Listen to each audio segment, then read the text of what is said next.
Mesdames, Messieurs les élus, Monsieur le maire, bonsoir à tous. Je suis Anissé Branly et représente les 20 membres du nouveau CMJ. Nous avons été investis le 19 décembre 2020 et avons pour rôle de représenter les jeunes de Bourbourg. Nos missions et objectifs sont apprendre à devenir un citoyen actif, connaître les droits et les devoirs de chacun, partager nos idées, mettre en place des projets réalisables, réaliser des collectes pour les personnes dans le besoin, comme nous l'avons fait dernièrement pour le Secours populaire et l'ONG des United Riders. Participer au bien-être des grands et des petits. S'engager à représenter la collectivité lors des manifestations. Nous pensons qu'avec un peu de moyens, des idées et beaucoup de bonne volonté, nous pouvons faire évoluer notre commune et la rendre encore plus agréable à vivre. Nous sommes motivés et souhaitons que les actions qui sont en gestation depuis le confinement, plus celles que nous développerons lors de notre mandat, puissent profiter en plus grand nombre de bourbourgeois. Nous nous investirons pleinement pour le bien vivre de tous les habitants. Les membres de l'ancien CMJ tiennent tout particulièrement à remercier Monsieur le maire et les élus de nous avoir permis d'intégrer le conseil municipal des ados. Nous sommes ravis d'avoir l'opportunité de réaliser de nouveaux projets avec nos collègues du conseil municipal des enfants. À tous, au nom du conseil municipal des jeunes, nous vous souhaitons une bonne et heureuse année 2021, qu'elle vous apporte bonheur, santé et réussite à vous et à vos proches. Chères bourbourgeoises, chers bourbourgeois, chers amis, Monsieur le maire, cher Éric, en ma qualité de premier adjoint, c'est pour moi la première fois que je m'adresse à vous. 6 mois se sont écoulés depuis notre arrivée à la tête de notre belle cité de Gédéon. 2020, une année particulière et compliquée avec cette pandémie. J'aurai à cet instant une pensée pour les familles qui ont perdu un être cher. Notre équipe pleine d'énergie et de dynamisme a dû s'adapter au jour le jour face à ce Covid. Nous avons tenu à vous informer régulièrement de la situation avec les outils de communication numérique et également en version papier avec le spécial Covid. Avec ce contexte sanitaire, certains de nos projets ont dû être reportés ou en stand-by. Vous le savez, certaines manifestations ont dû être annulées, reportées, voire adaptées. Néanmoins, nous avons maintenu le concours de Maison Fleurie, le concours de betteraves à la Saint-Martin, la distribution des dictionnaires au CM2 dans les écoles, la visite du Père Noël aux écoles, la distribution des livres aux collèges et lycées, la remise d'un chéquier aux personnes âgées de plus de 65 ans et le concours de vitrines décorées. Je souhaiterais aussi évoquer quelques réalisations au cours de ces 6 premiers mois, le lancement d'une application mobile, Bourbourg l'appli, pour dynamiser notre communication, un nouveau journal municipal, le MAG, avec prochainement un agenda mensuel, un nouveau site internet avec un portail famille, une chaîne YouTube. Au cours de la campagne, nous avons annoncé la mise en place de la démocratie participative. Nous avons lancé les comités de quartier. Dans les prochaines semaines, dès que la situation nous le permettra, ceux-ci se réuniront. Pour le monde associatif, nous avons présenté les élus référents au président et créé un guide associatif avec tous les renseignements nécessaires pour rejoindre le tissu associatif bourbourgeois qui compte plus de 80 associations. Une permanence est organisée pour recevoir les responsables associatifs. Pour les étudiants, nous avons actualisé le revenu minimum étudiant. Nous venons de mettre en place un nouveau conseil municipal des jeunes avec la création d'un CMA, Conseil municipal adolescent, qui permettra à ces jeunes d'apporter leur avis et de mettre en place des projets, jusqu'à la veille de leur majorité. Au niveau des travaux, ceux du centre socio-éducatif se poursuivent. Nous espérons une ouverture pour cet été. La cuisine de l'espace Jean Monnet a été entièrement refaite et mise aux normes, ce qui permettra de développer cet équipement pour accueillir des séminaires, vos événements familiaux et associatifs. J'en profite également pour préciser qu'une nouvelle grille de tarification a été mise en place. Aussi, de nombreux travaux ont été effectués dans les écoles par les ateliers municipaux durant la période estivale. Un nouveau local multifonction associatif est ouvert rue Jean Jaurès et accueille actuellement l'antenne des tests Covid d'un laboratoire. Les travaux de la rue des AFN et l'entrée de la rue Féderbe sont terminés. Au niveau du logement, les 15 logements en location situés rue de Bergue face à l'île Sainte-Sophie seront attribués mi-février. Dans le courant de l'année, ceux situés rue de la Mer, le projet MOCA, derrière la chocolaterie, accueillera 30 nouvelles familles. Nous avons également embelli la ville avec l'arrivée de nouveaux mobiliers urbains devant la mairie, à l'entrée de la ville route du Guindal. Nos 9 agents du service espace vert ont élagué de nombreux arbres autour des salles Albert d'Anvers, Jean Jaurès et Coubertin, ainsi que le long du canal, rue des Remparts, et améliorer les espaces verts avec la plantation de bulbes dans les différents quartiers de la commune. Des travaux sont effectués actuellement à la salle des sports, avenue Anthony Caraud, pour permettre de réaliser un endroit de stockage. À l'école Sévigné, devant les problèmes récurrents de chauffage, l'ancienne chaudière a été remplacée par la société Dalkia. Pour sécuriser la salle des sports rue Jean Jaurès, les haies entourant la salle ont été enlevées et une clôture a été posée. Ceci permettra une meilleure visibilité sur le bâtiment. Prochainement débuteront des travaux pour remettre en état les sanitaires tant attendus. Pour votre sécurité, nous avons mis en place de nouvelles caméras pour compléter notre système de vidéosurveillance. Pour cette fin d'année, nous avons voulu créer une ambiance de Noël en renforçant les décorations de la ville et les illuminations grâce aux bénévoles et aux élus et aux services municipaux. Des éléments décoratifs en bois ont été réalisés pour égayer les massifs de la ville, ainsi que l'installation d'un chalet accompagné de sa boîte aux lettres du Père Noël.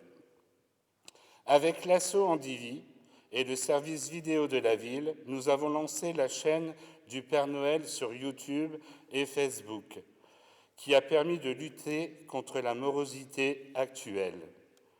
Dans les prochaines semaines, nous créerons un comité des fêtes qui permettra d'épauler la municipalité dans l'organisation et l'animation des fêtes de quartier.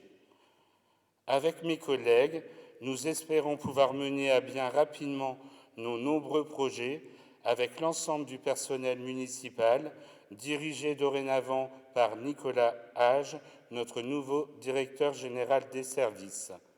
J'en profite également pour souhaiter une bonne retraite à M. Marc Desplanques, qui a fait valoir ses droits à la retraite. Monsieur le maire, cher Éric, c'est à moi que reviennent l'honneur et le plaisir de te présenter au nom du conseil municipal nos meilleurs vœux de bonheur, de réussite dans tes projets municipaux ou familiaux et surtout de santé, à toi-même ainsi qu'à ton épouse Nathalie et à toute ta famille. Permets-moi également de t'assurer de tout notre soutien et de notre dévouement pour notre passion commune, Bourbourg. Bonne et heureuse année 2021. Merci de votre attention et de votre écoute. Et surtout, prenez soin de vous.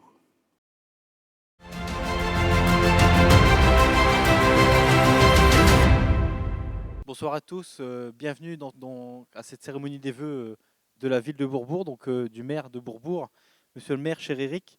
Donc bienvenue ici à l'espace Jean Monnet qui s'est transformé un peu, on va dire, en plateau télé pour cette cérémonie particulière suite à la crise sanitaire. Donc Éric, première question. C'est une période assez particulière, mais vous avez souhaité maintenir cette cérémonie des vœux traditionnelle à notre commune chaque année. Pourquoi? Alors d'abord, bonjour, cher Clément. Bonjour aux Bourbourgeois et Bourbourgeoises qui nous écoutent. Moi, j'ai voulu qu'on garde le lien. Comme le lien, on est un peu, je dirais, puni avec ce fameux Covid, ce qu'on subit tous. On a voulu garder le lien visuel. On a cette chance aujourd'hui d'avoir du numérique et qui nous apporte quand même un certain confort. On a le mérite, même si c'est qu'une image, on se voit, on peut se parler. Et je dirais, la population commence à me connaître et ils savent que j'aime ce lien, je dirais, quel qu'il soit, le lien avec les personnes. Ça, c'est important pour moi et pour nous avancer aussi. D'accord. Bah, effectivement, le Covid, on va sûrement y revenir pendant cette période de cérémonie. Deuxième question, comment avez-vous vécu vos premiers mois de mandature ici en tant que maire de Bourbourg? Ben, les premiers mois, ben, il y a prise en main, que tout le monde, quand on arrive, il faut la prise en main, le contact avec le personnel, avec aussi les habitants de Bourbourg.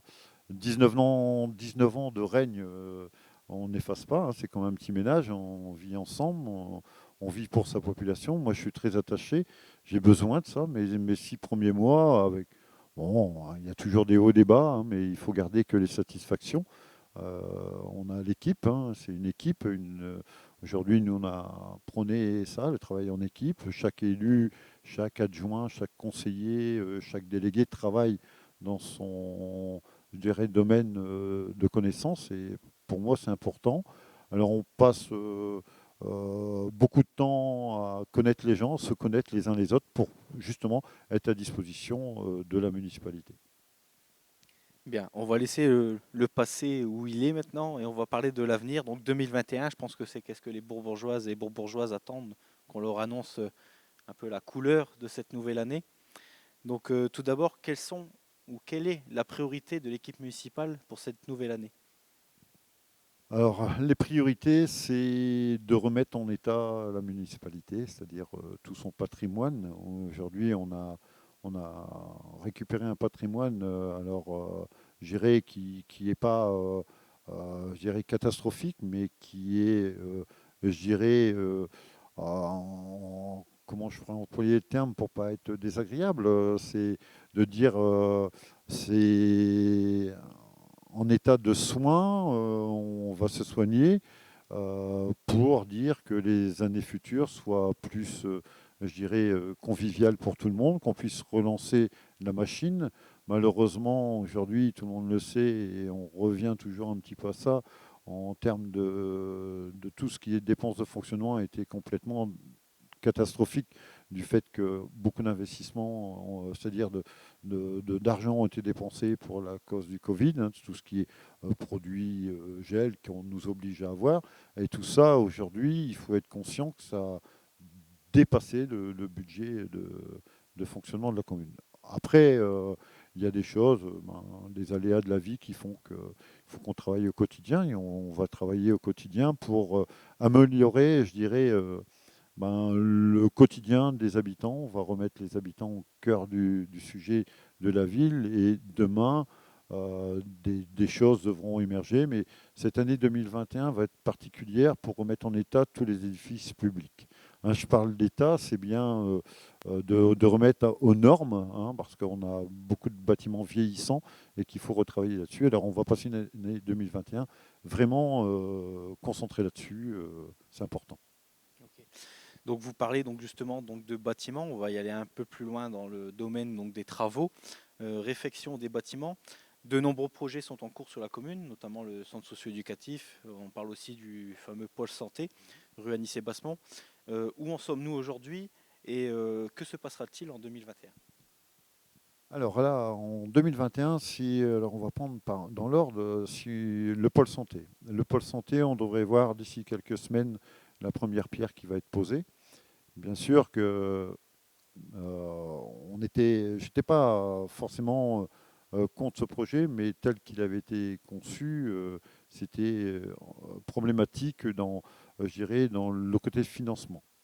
Aujourd'hui, on a trouvé un accord Et on travaille en partenariat avec les services, c'est-à-dire de Flandre-Opale Habitat, qui a l'initiation du projet. Ce n'est pas la commune, hein, c'est Flandre-Opale Habitat. On est en train de travailler avec eux. Le terrain a été vendu, c'est-à-dire rétrocédé plutôt par la communauté urbaine euh, le 20 décembre, oui, je dis bien 2020. Il a été rétrocédé lors du dernier conseil communautaire. Alors, il n'y a pas 20 ans que ça a été vendu, ça a été vendu, je dis, au mois de décembre. Alors, à partir de là, Flandre-Opale Habitat va démarrer, poser la première pierre normalement au mois de janvier, dès que tout le côté administratif est venu.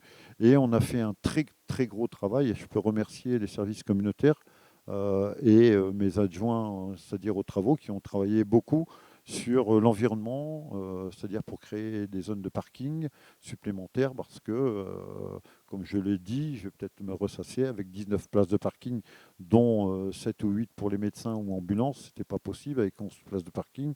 Alors, on a fait un très gros travail, et là, je pense que ça va satisfaire beaucoup de monde.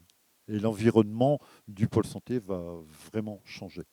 D'accord. Donc deuxième gros projet qui se situe, ici on se situe à l'Espace Jean Monnet, donc en face de nous, nous avons le centre socio-éducatif. Où en sommes-nous vraiment sur ce projet?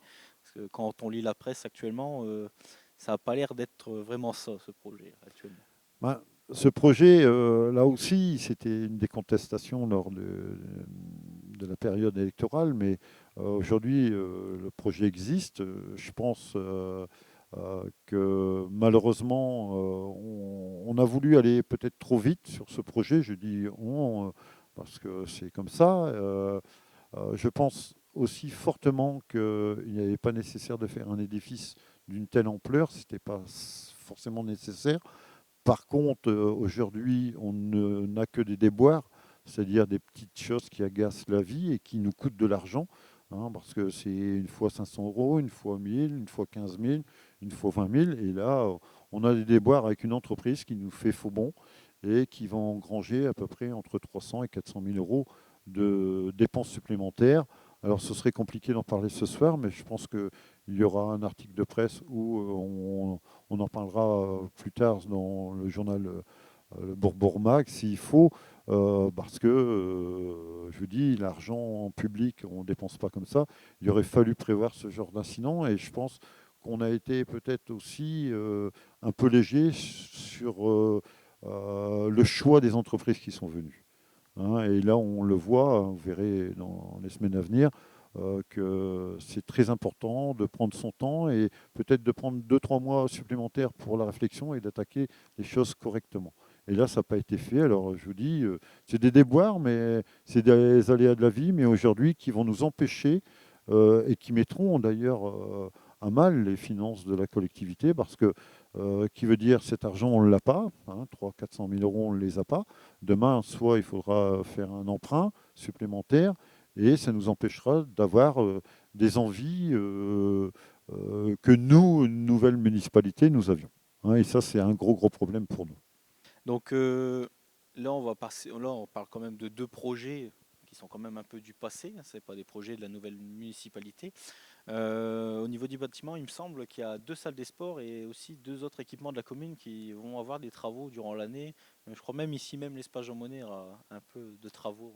Oui, ben, on va parler d'ici de l'espace Jean Monnet. L'espace Jean Monnet, avec mes collègues élus, on a voulu redonner un attrait plus culturel et un lieu de vie ici sur la Jean Monnet.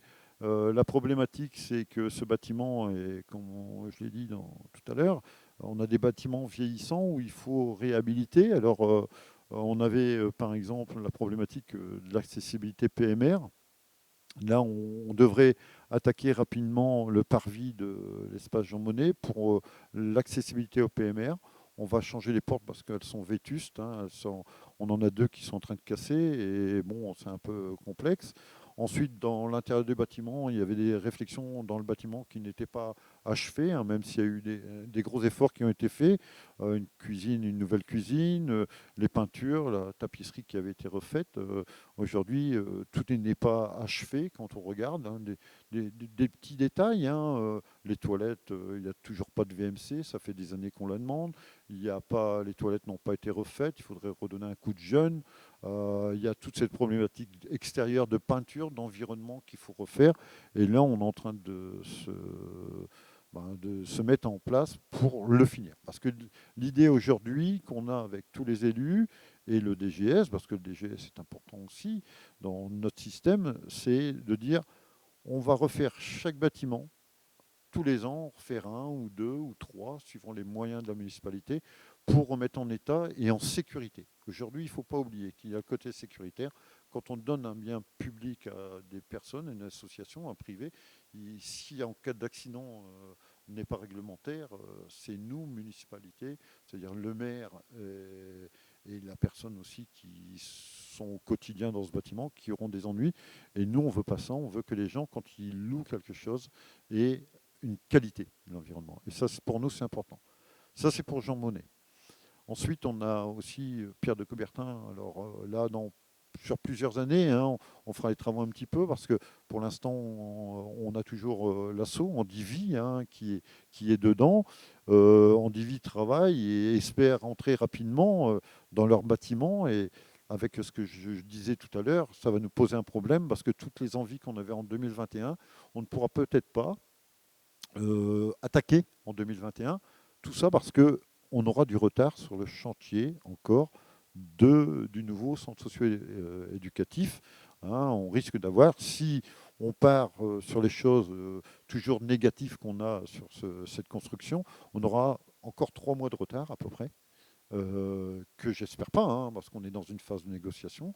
On aura 3 mois de retard, ça veut dire que cet édifice public qui est le centre socio-éducatif ne sera livré qu'en fin d'année et pas au mois de juin comme il était prévu là. Alors ça va ramener toute une problématique parce que nous, on avait envie de faire des travaux sur Coubertin qu'on va être obligé de reculer et ça va nous empêcher d'évoluer. Coubertin devrait avoir pareil, une vocation associative qu'il n'a pas aujourd'hui. Et nous, on va lui redonner ce côté associatif. Il faut que les associations s'accaparent et qu'il y ait, par exemple, une maison des associations aujourd'hui à Bourbon. Chose qu'il n'y a pas.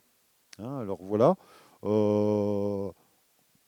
J'ai vu l'association, le sport peut-être, hein. Le sport aussi. Alors là, on a attaqué les travaux, toujours pareil, toujours dans le côté accession en PMR, le parvis de la salle qui est rue Jean Jaurès, hein, qui là va se faire une jeunesse, le parvis qui passe en PMR, et l'intérieur, on va refaire en même temps que le parvis, on va refaire l'assainissement et des nouveaux toilettes parce qu'il n'y avait pas de toilettes aux normes.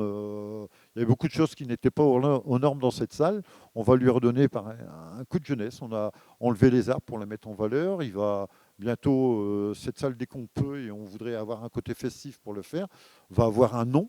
Hein, qui sera dévoilé dans les mois à venir dès qu'on peut, parce qu'il faut aussi que ce côté soit festif, convivial, mettre à l'honneur une personne de Bourbourg, c'est très important.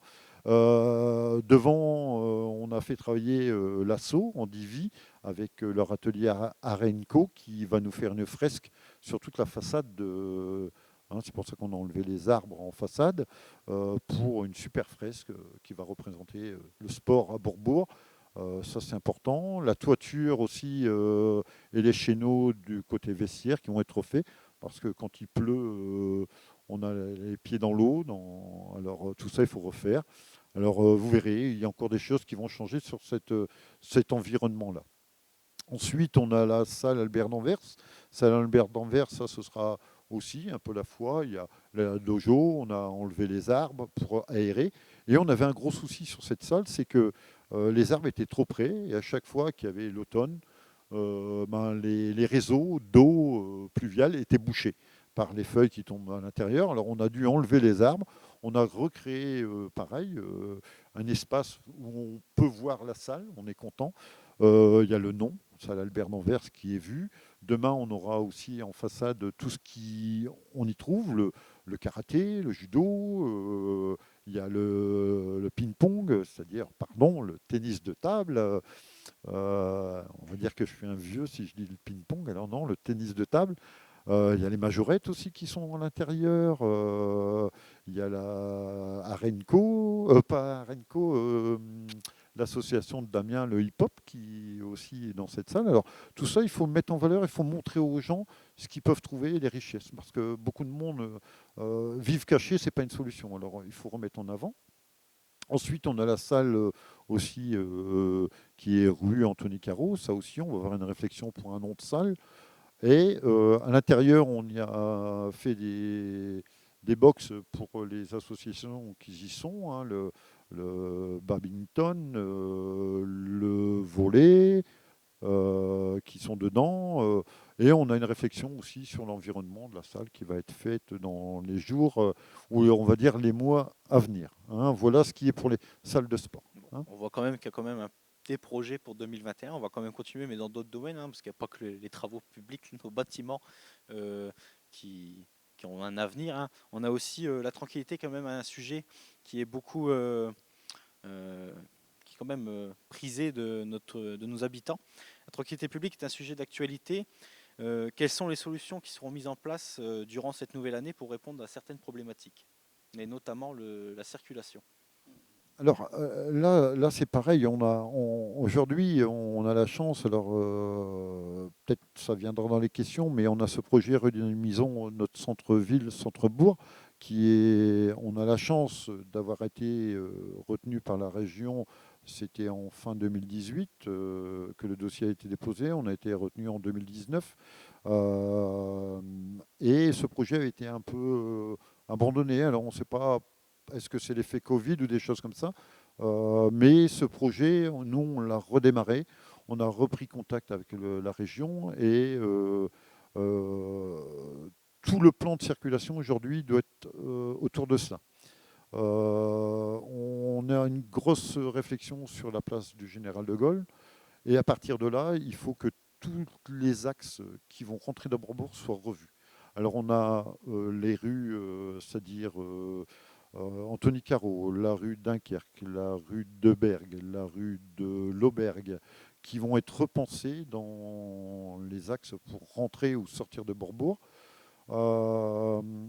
Certaines rues vont passer en sens unique, d'autres vont voir sur de l'alternance, hein. Par exemple, on va avoir une grosse réflexion sur la rue de Bergue, sur la rue de Dunkerque qui est à laisser depuis déjà 2 mois. On a la rue aussi avenue de la Mer, la rue Anis-et-Bassemont, qui vont changer d'aspect dans les mois à venir, parce que c'est une nécessité si on veut créer, je veux dire, de l'attractivité dans notre commune. Amplifier le stationnement, aussi éviter que les gens roulent vite. On a commencé à déployer un système de caméras qui est quand même beaucoup plus performant que les anciennes caméras.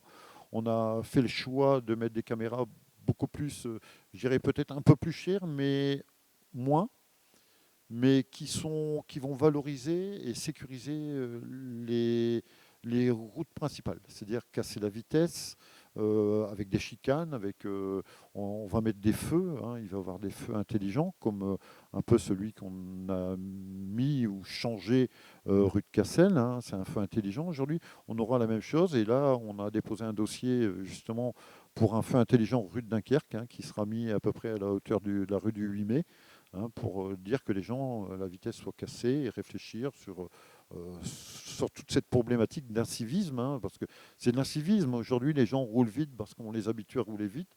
La ligne droite, c'est plaisant, on est toujours sur le facteur accélération, et aujourd'hui, on est en train de travailler. Et encore une fois, je dis merci au service urbanisme qui travaille, merci à l'adjoint à la sécurité aussi, hein, qui est Davy Wadou, et puis surtout aussi merci aux techniciens communautaires qui nous donnent vraiment un gros coup de main et qui sont une source d'échange, hein, parce qu'on ne connaît pas tous les aspects sécuritaires et les faisabilités, les inconvénients ou les avantages qu'on peut avoir. Et aussi, il y a un facteur qui va être très important dans les choix, ça va être les habitants. Les habitants seront vus avant que les dispositifs soient mis en place. Ça, c'est important que l'habitant soit mis au cœur de ce sujet. C'est eux qui doivent choisir ce qu'ils veulent voir. Après, si c'est eux qui choisissent, ils ne pourront plus venir dire bah oui, c'est pas bien, voilà. Hein, ou on dira peut-être c'est bien parce qu'on aura fait le choix, mais le choix, ça fait vraiment ensemble. On voit bien que la démocratie participative est un point fort, hein. On l'avait bien vu durant la campagne électorale. Donc, Benoît a dit tout à l'heure comme quoi, bien sûr, les comités de quartier vont démarrer une fois que cette crise sanitaire nous permettra de réunir tout le monde autour d'une table et de pouvoir justement échanger sur ces différents points qui peuvent être donc la circulation dans les quartiers. Et on l'a bien vu aussi, surtout dans les Facebook Live, que les gens étaient fort demandeurs donc, de ces changements de circulation. Donc, je pense que c'est un très bon point pour cette nouvelle année et qui pourrait apporter de belles choses sur notre commune. Vous avez parlé de redynamisation du centre-ville. Est-ce qu'on peut avoir un petit peu plus d'éléments sur le projet? Parce que je pense que les habitants ont encore du mal à comprendre en quoi consiste le projet et est-ce que ça verra le jour en 2021? Alors, le projet Redynamisons notre centre-bourg et centre-ville, lui, c'est important qu'il démarre en 2021 parce que la région nous donne la possibilité de nous accompagner dans ce projet à hauteur à peu près d'1 million par an. Alors on n'est pas obligé de, parce qu'il faut bien se dire, si on investit 1 million, il faut que la commune mette 1 million. Hein. C'est une partie à 50-50. Hein. C'est pas que la région qui donne de l'argent, c'est la commune aussi. Alors là, nous, on a besoin d'avancer sur certaines choses. Hein. Par exemple, le monument aux morts et la partie place du Général de Gaulle, pour nous, est importante de regarder sa configuration actuelle. Est-ce qu'elle est nécessaire ou est-ce qu'elle est bien pour l'avenir? Parce que l'important, c'est l'avenir, c'est pas aujourd'hui, c'est l'avenir. Alors, on est en train de travailler, bien avoir une réflexion avec des techniciens, hein, des techniciens du département, mais de la région, des techniciens de la CUD, et aussi des aménageurs hein, qui sont spécialisés dans ce type de choses, parce que l'idée qu'on a, c'est de revoir, revisiter, et que la partie du monument aux morts, c'est-à-dire l'entrée, la rue Jean Villain et la place du Général de Gaulle, n'en font qu'un. C'est-à-dire toujours ouvert à la circulation, mais différemment. Hein, aéré, avec quelque chose de très tendance et qui va perdurer dans le temps. Hein, il faut aussi se dire que demain, Bourbourg doit avoir un cœur de ville. Hein, c'est important pour nous. Le cœur de ville, c'est notre identité. Alors, comme on a une vitrine, hein, comme un club de sport, une vitrine, une équipe Fagnon, ben nous, notre endroit Fagnon, c'est la place. Et aujourd'hui, on n'a pas de place dédiée vraiment, et on voudrait regarder si on a une faisabilité. Alors, ça, c'est pour vraiment c'est-à-dire la rue Général de Gaulle. La rue Carnot est déjà faite. Et le deuxième, c'est-à-dire côté où je pense que dans un deuxième temps, peut-être pas en 2021, mais 2022, l'idée, c'est de revoir la place de l'hôtel de ville avec la rue Paul Machy. Hein, revoir dans sa configuration, voir s'il n'y a pas quelque chose à changer. On sait aujourd'hui que la fontaine ne tiendra plus 10 ans, elle est en train de s'effriter. Les matériaux sont un peu particuliers, elle se fissure de partout. Demain, on risque d'avoir un effondrement de cette structure. On a un effondrement déjà de la route hein, qui est en train de se creuser. Alors, il y aura une réflexion et aussi, mais on est un peu freiné aujourd'hui, je dirais, dans ce dossier à cause du comité de quartier qui ne peut pas démarrer, du fait qu'on ne peut pas réunir les gens. Alors, ça va nous aider aussi, cet objectif de redynamiser le centre-bourg et le centre-ville. Ça va être, encore une fois, d'embellir aussi. Hein, il va y avoir du matériel urbain qui va être mis pour embellir, peut-être des arbres, mais on va voir vraiment l'aspect différent. Il faut que notre cœur de ville pétille aujourd'hui. Hein, on a envie de mettre de la couleur et du peps. Bien. Donc là, on a quand même balayé pas mal de domaines hein, pour cette cérémonie des vœux particulière. Hein, on ne va pas non plus s'étaler sur tous les projets, les mini-projets aussi qu'on peut apporter avec la municipalité. Avant de clôturer cette cérémonie, monsieur le maire, est-ce que vous avez un message particulier pour ces vœux à adresser à la population? Il n'y a pas qu'à la population, parce que je voudrais d'abord dire merci à Benoît, et que ces vœux qu'il a prononcés me font vraiment vont droit au cœur. Lui souhaiter aussi à lui d'abord les meilleurs vœux qu'il peut y avoir, de bonheur, de santé surtout. Je pense que la richesse aujourd'hui, c'est la santé, c'est très important pour lui, pour sa famille, pour que son foyer fonctionne toujours avec beaucoup de bonheur, hein. C'est important, le bonheur, la joie, hein. Quand on n'a pas la santé, on n'a pas ces deux facteurs qui peuvent s'unir. Alors, je lui souhaite plein de bonnes choses pour l'année 2021. Après, à la population, je peux que leur dire santé, prospérité, leur souhaiter des jours meilleurs, qu'ils gardent espoir, hein. Nous, on avance pas à pas. Je pense qu'on a des difficultés aujourd'hui, et le message doit être réceptionné par tout le monde. C'est qu'on est vraiment puni.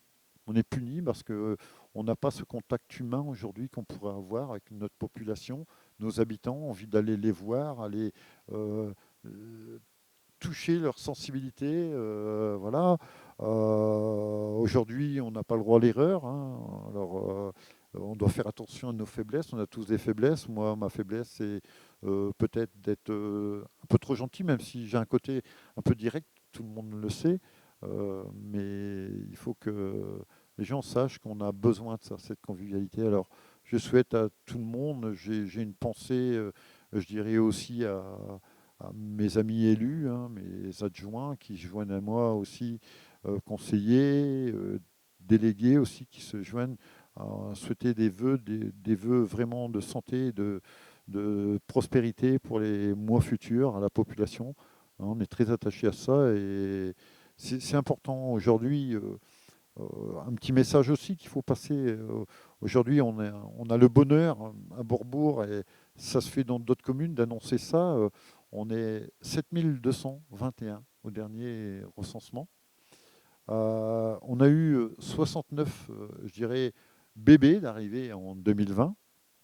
37 garçons, 32 filles. Oui, hein, on a eu plus de garçons que de filles, mais bon, on a peut-être besoin un peu plus de garçons que de filles. Alors, une année, c'est comme ça, après. On a aussi, malheureusement, un chiffre néfaste que j'aime pas trop annoncer, mais ça fait partie de la vie aussi, 120 décès cette année, c'est-à-dire en 2020, on a eu 120 décès. On a perdu, je dirais, 3 personnes importantes au sein de la ville qui ont été acteurs de la ville, hein. D'abord, Marcel Vergrit, qui était moi, en tant que président du SCB Football, je l'ai très connu, il était gardien du stade, hein, quelqu'un que j'avais beaucoup d'attaches. On a eu Marie-Paul Zépiter, qui on a perdu aussi, qui était, géré alors quelqu'un de très attachant, qui a connu d'innombrables municipalités ou de maires, hein. Elle a toujours été quelqu'un de très actif, qui était secrétaire de mairie quand même, hein. Et on a beaucoup de pensées, j'aurais beaucoup de pensées aussi à son frère Jean-Marie, qui doit être triste, très triste que sa sœur ne soit plus là.